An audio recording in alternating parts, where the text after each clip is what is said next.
Bonjour! Il y a quelque temps, j'ai proposé une vidéo vous partageant les livres populaires que je n'aime pas. Et comme c'est plus drôle, j'ai décidé aujourd'hui de proposer l'inverse, les livres détestés que j'apprécie. Et dans quoi ne me suis-je pas embarquée? C'était pas simple du tout de choisir ces livres. J'ai réalisé que j'étais un vrai mouton. Je déteste ce que les gens détestent. C'est terrible. Mais c'est aussi l'intérêt de cette vidéo, d'essayer de chercher du positif. Parce que trouver du négatif, c'est toujours plus facile, hein. Je peux vous trouver du négatif sur tous les livres, même mes livres préférés. J'ai vraiment essayé de faire au mieux. Ces 10 dernières années environ, je fais vraiment attention à ce que je vais chercher, à ce que je vais lire, je vais voir les avis, les recommandations, tout ça. J'ai tendance à ne pas lire généralement ce qui est globalement détesté. Et donc j'ai été obligée de recourir à des subterfuges, à partir plus dans mes livres de littérature d'enfance ou d'adolescence. J'ai cherché du côté des classiques, mais le problème c'est que... Ou alors il y a les gens qui disent non, non, les classiques c'est pourri et tout, mais bon, aucun argument dessus. Ou alors les gens disent qu'ils adorent les classiques parce que ça fait bien. Et donc on se retrouve avec peu de livres détestés réellement parmi les classiques. J'ai essayé de me prêter au jeu de la vidéo en biaisant quelque peu. Et le premier livre que j'aime, que tout le monde déteste, le Code de procédure pénale. Ah non, lui tout le monde le déteste. Que je suis comique. Non, le premier livre est Une place à prendre de J.K. Rowling. Il s'agit d'une satire sur l'Angleterre contemporaine dans laquelle on suit le quotidien de multiples personnages ayant différents âges, sexes, origines, à travers leurs disputes, leurs problèmes, leurs relations personnelles, familiales, leurs conflits. On y aborde des questions de pression sociale, d'argent, de violence quotidienne, hein, quelle que soit la forme que cela puisse prendre. C'est sombre, c'est intéressant, un vrai travail d'ambiance a été réalisé, ce dont on ne s'étonne pas parce que J.K. Rowling est très bonne pour l'ambiance, mais aussi une vraie caractérisation des personnages qui sont loin d'être des héros ou héroïnes classiques. Ils ne sont pas forcément sympathiques, du moins pas tous. Ils n'ont pas un bon rôle à nouveau pour tous. Et c'est l'intérêt de cet ouvrage de tenter de montrer et de dresser un portrait réaliste, sombre et triste, parce que c'est un livre qui est profondément triste. Je ne pense d'ailleurs pas le relire, j'ai aimé le lire, mais ça me briserait à nouveau le cœur de le refaire. C'était pas pour cela que je ne recommande pas cet ouvrage, bien entendu. Énormément de gens sont tombés sur ce livre, je ne sais pas trop pourquoi. Probablement pour le nom, parce qu'on comparait à Harry Potter, ce qui est profondément idiot, puisqu'il n'y a aucune comparaison à faire. On peut écrire des ouvrages très, très variés. Je pense d'ailleurs qu'il aurait pu être intéressant de voir ce que ça aurait donné si elle avait utilisé un pseudo, comme elle avait fait au début pour Robert Galbraith, qui avait eu de très bonnes critiques, sans que les gens sachent qu'il s'agissait de J.K. Rowling. Mais bon, il y a toujours l'aspect marketing, on sait très bien qu'un J.K. Rowling, ça fera vendre.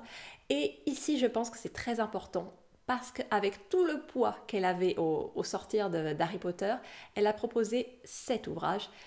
Je pense que ce n'est pas anodin et je pense que c'est une bonne chose qu'elle le fasse, qu'elle puisse profiter de sa notoriété pour essayer de faire passer des messages, pour aborder certains thèmes. Ça peut être plus ou moins réussi, mais le fait qu'elle le fasse est important. Un autre livre que je souhaite aborder est Le Seigneur des Anneaux de Tolkien. Je sais, vous allez me dire, mais c'est le livre de fantasy le plus connu au monde et probablement le plus lu. Qu'est-ce que tu racontes?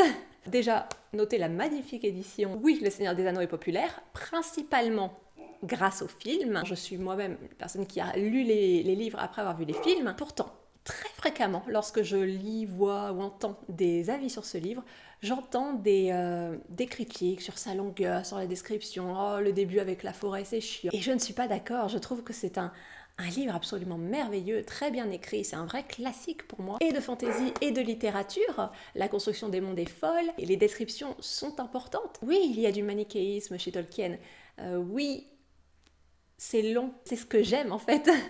Et je sais que beaucoup n'aiment pas ces livres, beaucoup ont découvert la fantaisie par des livres plus simples, on va dire. Moi, j'ai découvert la fantaisie avec Robin Hobb et Tolkien, et donc pour moi, ce sont des références. S'il y a des choses qui pourraient être politiquement vraiment retravaillées, Je recommande ce livre, il est fabuleux du début à la fin et il, et il monte en pression tout le long. Je trouve que le dernier quart du tome 3 est fantastique, mais j'ai tellement pleuré, c'est merveilleux. Les films sont bien, franchement, ils rendent très bien l'atmosphère, ça donne extrêmement envie de se rendre en Nouvelle-Zélande. Mais le livre, c'est autre chose et il n'est vraiment pas à négliger. Et ce n'est pas si difficile et ce n'est pas si chiant que ça. Et attention, on commence les livres sortis de derrière les fagots. Très vieille expression, je sais. Jacques l'Éventreur, affaire classée de Patricia Cornwell. Alors vous ne connaissez peut-être pas ce livre, pourtant il a été beaucoup vendu. Il s'agit des résultats d'une enquête que Patricia Cornwell a rédigée indiquant l'identité, selon elle, de Jacques l'Éventreur. Il s'agirait pour elle de Walter Seeker, un peintre qui est l'un des protagonistes qu'on suppose être Jacques l'Éventreur, ce qui n'a pas été prouvé. C'est un livre qui est détesté par plein de gens, par des historiens, par des amateurs d'art, par des romanciers. Elle s'en est pris beaucoup à cause de cet ouvrage et je pense que c'est trop en fait pour ce que c'est. Je l'ai lu lorsque j'avais 13 ans, donc à sa sortie. J'étais dans ma phase un petit peu Jacques l'Éventreur. C'est vrai que les historiens critiquent beaucoup le fait qu'on profite de cette passion que peuvent avoir les gens pour Jacques l'Éventreur, pour notamment organiser beaucoup de plans marketing sur la question. C'en est un, clairement, mais je pense que c'est pas aussi grave qu'organiser des visites guidées sur les lieux des meurtres, mais bon, chacun son avis. Bref, j'avais donc 13 ans, j'étais assez fan de Jacques l'Éventreur. C'était le moment où sortait Fromel en France, à la fois le comics et le film, adapté du comics, d'Alan Moore et de Campbell. J'étais fascinée par cette histoire, j'avais envie de savoir, je l'ai lu, je l'ai dévoré, et c'était vraiment pas si mal, c'était plutôt bien, il y a un vrai travail de recherche qui a été fait et c'est un bon ouvrage pour le grand public tant que l'on considère qu'il s'agit d'une enquête fictive. Pour moi c'est le cas, pour moi c'est un roman qui prend la forme d'une enquête et c'est ce qui le rend plaisant. Et je pense que si on part avec cet état d'esprit, il n'y a aucun problème. J'ai beau avoir conscience que ma jeunesse et une certaine nostalgie jouent sur mon avis, mais je ne pense pas que ce soit un mauvais livre. C'est simplement une enquête, plus ou moins fictive, en insistant sur le moins, qu'il faut prendre ainsi. C'est intéressant et on ne saura de toute manière jamais qui est Jacques l'Éventreur. Et peu importe, même si je suis d'accord, c'est bien dommage qu'on en fasse tout un business. Bon, j'attaque un petit peu la triche et attention, je sors l'artillerie lourde. Da Vinci Code de Dan Brown. C'est un livre qui s'est fait descendre par les journalistes, les critiques littéraires, les membres de l'Église, les historiens en art, les historiens tout court. Est-ce que ça méritait autant de critiques ?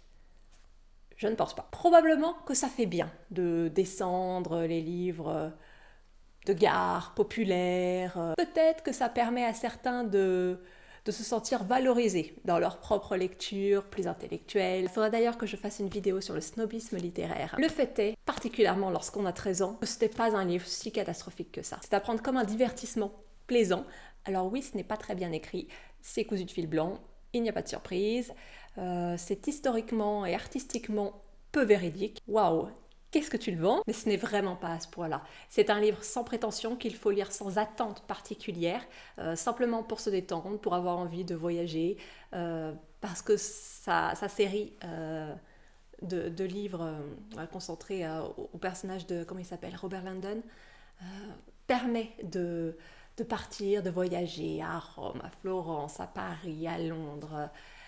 Ça donne envie de partir, d'en découvrir plus par soi-même. Oui, je triche, c'est pas un livre que j'aime particulièrement, mais c'est pas un livre qui mérite d'être détesté à ce point-là. Donc, je vais le défendre un petit peu. Et en dernier ouvrage, je continue la triche parce qu'il ne s'agit absolument pas d'un livre détesté, mais plutôt d'un livre qui n'a pas rencontré réellement le succès mérité, tout simplement parce qu'il était face à des concurrents beaucoup plus colossaux. Malheureusement, quand on tombe face à Harry Potter, on n'a pas de chance. Ça arrive une fois tous les 20 ans. Désolée. Il s'agit de la saga Peggy Sue et les fantômes de Serge Brussolo. C'est une excellente saga de littérature jeunesse qui suit une héroïne, donc Peggy Sue, une adolescente introvertie, vraiment sans amis, timide, qui a pour faculté d'être la seule à voir des fantômes. Et on va donc suivre ses aventures sur plusieurs tomes. C'est d'ailleurs une saga que je n'ai pas terminée. Il faudrait peut-être que je le fasse un jour. Et là, c'est le moment où je vais relire et je vais me dire ah, qu'est-ce que c'est mauvais. Non, honnêtement, c'était très bon. Il y avait peu d'héroïnes à l'époque, hein, en dehors de l'Irade à la croisée des mondes. Et ça faisait du bien pour la petite fille que j'étais d'avoir des romans avec des héroïnes. Comme je trie, j'ai pas grand-chose à en dire puisque elle n'est pas détestée, elle est juste moins connue. Et certes, un peu moins bien notée, je pense, qu'Harry Potter. Ce que je peux comprendre sur certains aspects, mais ça reste de la bonne littérature qui a bien vieilli et que je recommande. Cette vidéo est à présent terminée, j'espère qu'elle vous aura plu, que ma légère triche ne vous pose pas problème. Je ne suis pas sûre que ça ait été une bonne idée de chercher à faire cette vidéo parce que c'est très compliqué. Essayez de le faire, je serais ravie d'avoir vos suggestions. Sur ce, je vous souhaite une bonne fin de journée, de soirée. Je vous retrouve dans une prochaine vidéo et en attendant, portez-vous bien. Au revoir.